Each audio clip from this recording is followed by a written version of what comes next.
Mtazamaji, kama unavyoona, hii ndo barabara ya Lemedei inavyoonekana hapa kwenye picha hii. Haya ni maji yamejaa kwa wingi sana. Ili ni eneo maarufu kwa mrefu au Mama Boika. Yaani ukimwangalia mama yuko juu kama unavyomuona yuko juu amening'inia juu ya mti. Anaogopa hali halisi ilivyo. Kwa kweli hali ni mbaya ndugu zangu. Kama unavyoona. Hii ndo barabara hii. Ni maji, yani maeneo ya msikiti. Kama unaona msikiti ndo huu hapa maarufu kwa Ngomo. Kwa kweli ndugu zangu, hapa hali ni tete. Mafuriko yamekuja yametupiga mchana kwa upe.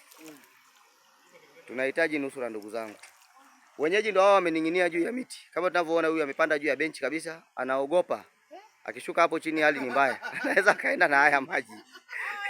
Nikiripoti kutoka eneo hili. Ni mimi. Kuna mzee hapa, kabla sijajitambulisha. Mzee alikuwa na ujumbe wote ule wa kusema kuhusiana na mafuriko haya. Hebu mzee, sema unaonaje kuhusu haya maji kwa pale? Kwa kweli haya mafuriko yatatuathiri sana, inabidi serikali kweli iingilie kati kuhusu hili jambo. Asante sana. Unapenda iingiliaje kwa mfano mzee? Maana wewe ni mwenyekiti wetu mstaafu. Una mambo mengi unajua kuhusu serikali. Hebu tuambie tafadhali. Kwa kweli sasa hivi endapo haya mafuriko yakishapita, basi serikali iangalie jinsi gani tutakayofanya hapo mtoni. Asante sana mzee.